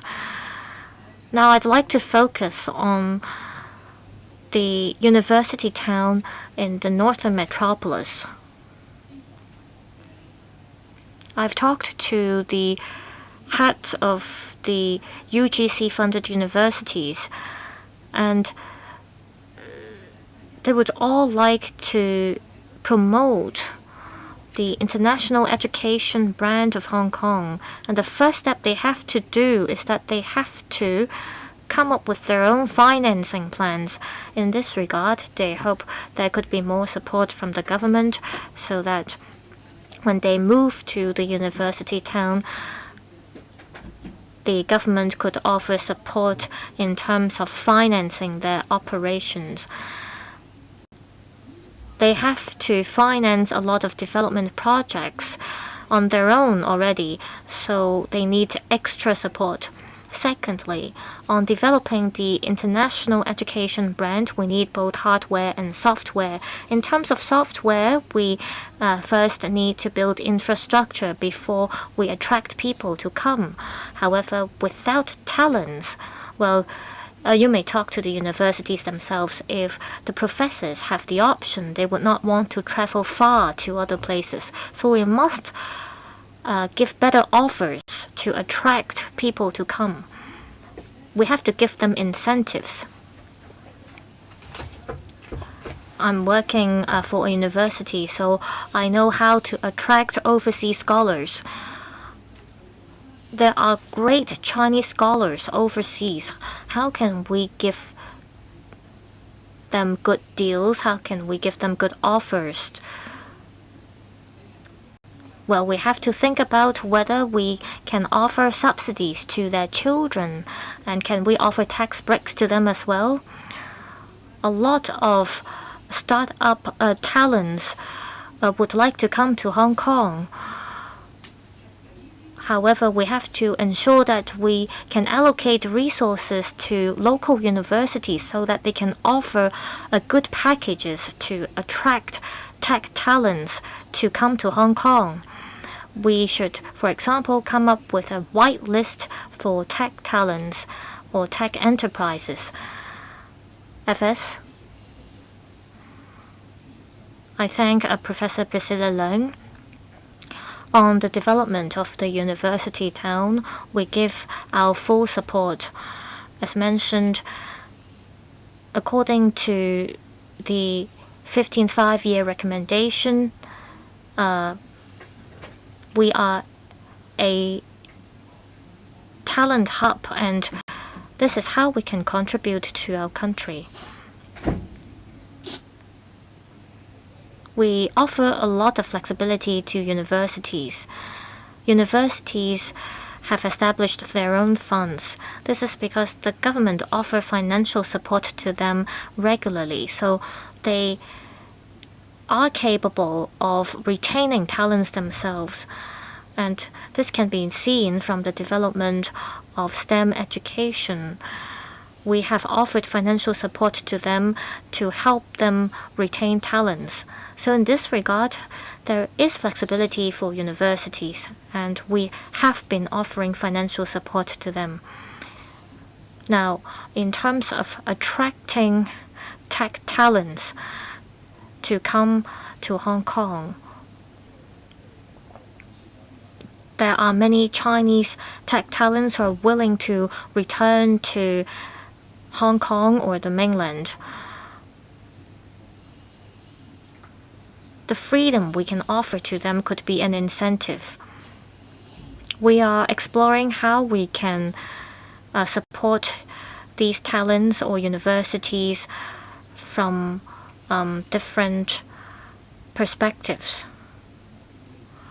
I understand that universities themselves have their own resources, and what we have to do is that we have to be quick and focused in terms of attracting talents. Mr. Kingsley Wong, I have two questions and one suggestion. First, I think the government can issue bonds. It accounts for about 10% of our GDP, and compared to other places, it accounts for a greater percentage. So the government is capable of issuing bonds to support the development of its infrastructure. The stock market is performing quite well. There is a 5% return. However, for guaranteed return, it's just 1%. And it is lower than the 1.9% of inflation.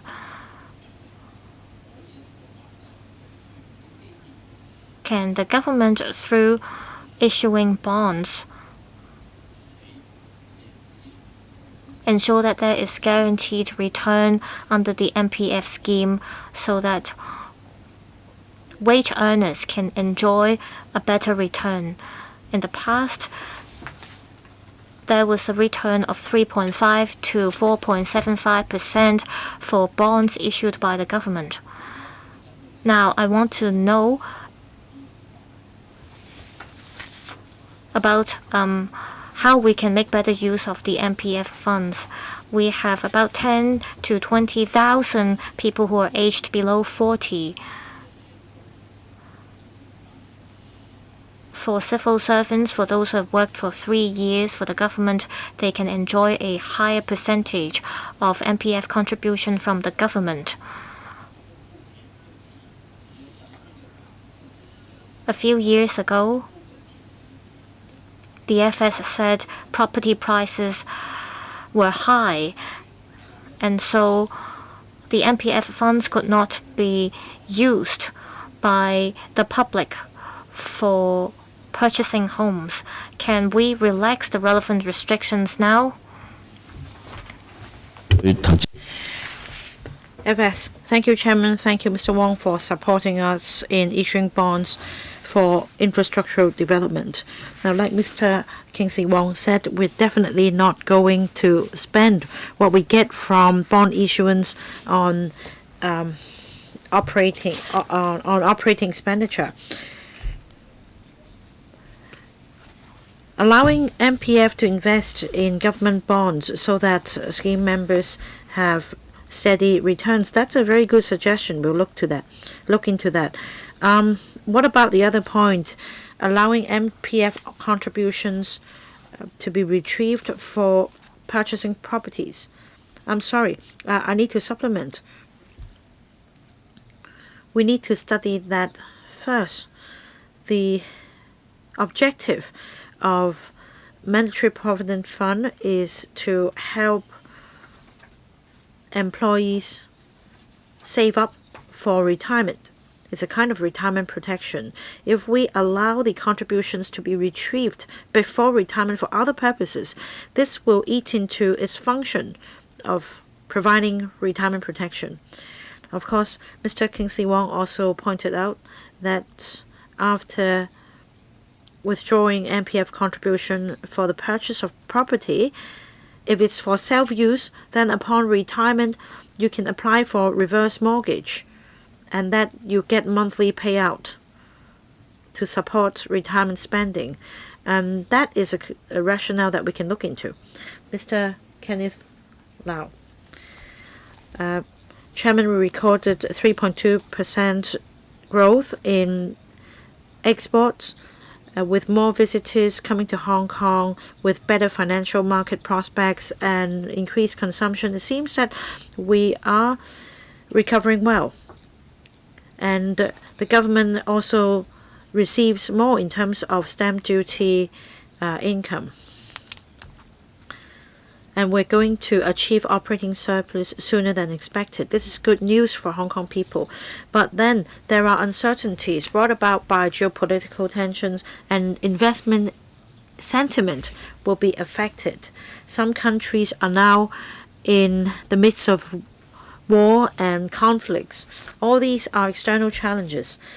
Now, this is the first year of the country's 15th five-year plan. I hope that we can leverage on our own advantages and turn crises into opportunities whilst we integrate into our country's development plan.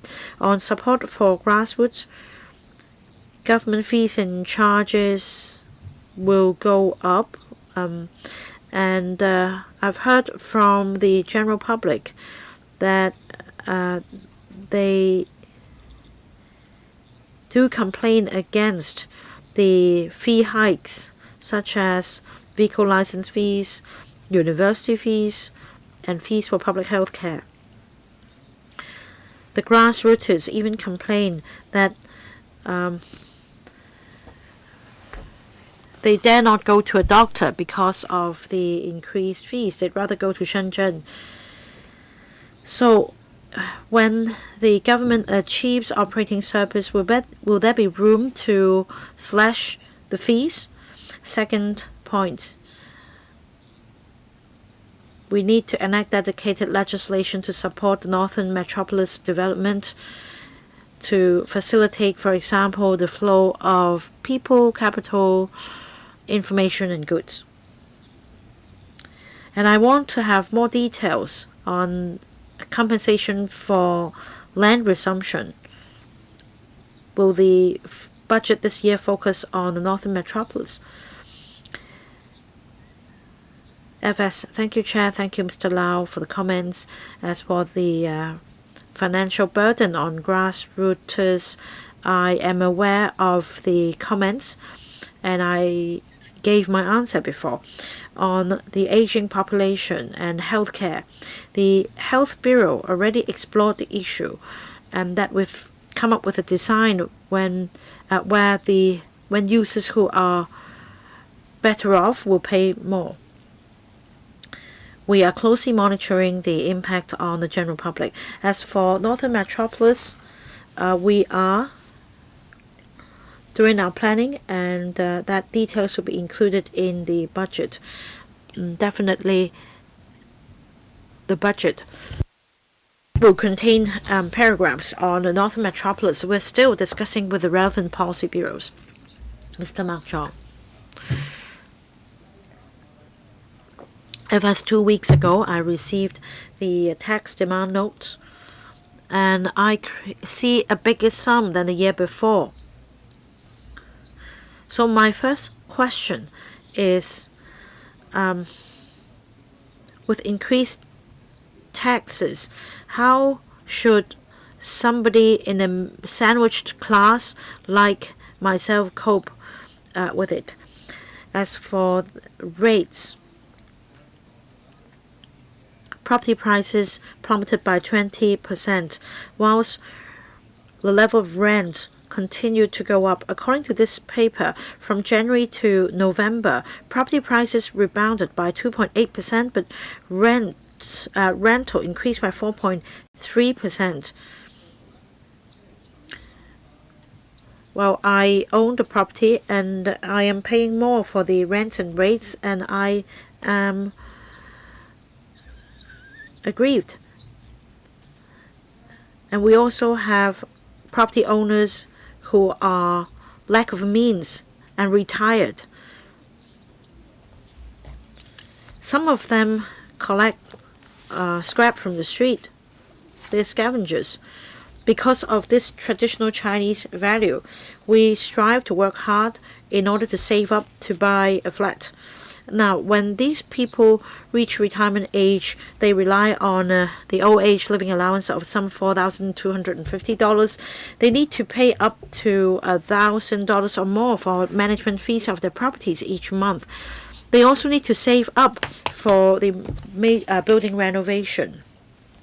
FS, can you do more to help people like them or people like me, the poor middle class? At least you should waive the rates for self-owned properties this year. Another point is about the bond issuance. Some say that the Hong Kong government is too cautious. We're talking about 12% of the GDP. Our country issues bonds to a tune of 80%. In Singapore, we're talking about 170%. In Japan, over 200%. The purpose of issuing bonds is to invest in the future, especially the Northern Metropolis. I do hope that the funds raised can be used for transport infrastructure such as Hong Shui Q, Siu Lam Tunnel, or another railway line along the Tuen Mun Coast via Siu Lam. Because upon completion of Northern Metropolis, there will be an increase of over 1 million in the population in NT Northwest. So we need to grasp this opportunity or we'll regret it. FS, thank you, Chair. We fully appreciate the pressure facing the middle class. Without taxpayers' contribution, where do we find the money for transport infrastructure, for healthcare and education? Government revenue is spent on meeting the daily needs of our people. So it is not that after paying tax, the taxpayers do not benefit from it at all. I fully appreciate the pressure facing the middle class. I have experience as well, but I'm afraid I cannot agree that the SAR government is not providing any services or support to the community in return. As for the elderly property owners you mentioned, like Mr. Kingsley Wong said, this property can become a financial tool. In other words, with reverse mortgage, they will get monthly cash handouts. So this is one way out. On bonds, I'd like to appeal to members here. Since you understand full well that our fiscal position is robust, and there is also room to issue bonds to support our infrastructural development. Well, in fact, after delivering the budget last year, there were criticisms from different quarters in society that the government was in such a position that we had to raise funds to tide us over. That's not true. We need to plan for the long-term development of Hong Kong, and that means we need to issue bonds at an appropriate scale. I hope that members will join me in telling good stories of Hong Kong.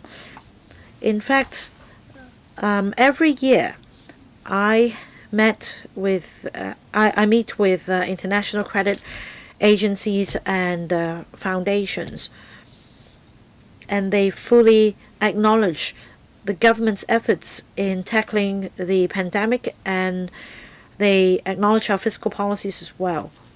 So, apart from having their recognition, I hope that members of this council will also join our efforts in providing support to the government, as you are leaders from your respective quarters. Mr. Thomas So, please be brief. Thank you, Chair. Financial Secretary, this is the first year of the country's national 15th five-year plan. We need to contribute to our country's development, and that means we are responsible for developing Hong Kong into an international law and law tech hub. We need to actively dovetail with the national 15th five-year plan. In last year's budget, the government proposed developing the legal sector. We should build a brand. My suggestion is for the Financial Secretary to actively follow up on this suggestion so that we can help the legal sector upgrade and transform and go digital. We can build an ecosystem and improve the image of the legal sector through digitalization. The professional services of the legal sector can help solve community problems, such as aging buildings. Over the past year, we received, according to government data, some 40,000 cases of complaints of water seepage in buildings. The free mediation platform handled close to 200 cases of inquiries. So my question is, what if the government provide more resources to support the digitalization of our professional services along with publicity? And this can help solve conflicts in the community and address livelihood issues. Thank you, Chair. Thank you, Mr. So. Of course, I'll be more than happy to put in resources to support our law courts, our judicial system, as well as the legal sector in going digital.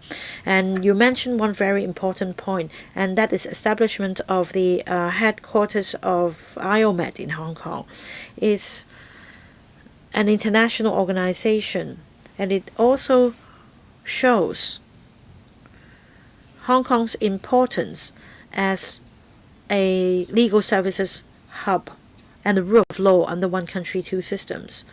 So be it law tech, digitalization, mediation, arbitration services, or talent grooming, we'll be happy to explore with the sector and allocate more resources to support Hong Kong as a law hub, and we will continue to leverage on our position and our functions to better serve our country and to enhance our country's international profile. Right, it's almost 1 or 2 minutes till the time of adjournment. We have to stop the discussion here. I thank Mr. Chan, Mr. Hui, and Mr. Lai together with your team for coming to today's meeting. That's the end of today's meeting. Thank you, Chair. Thank you, members. 好，唔該晒。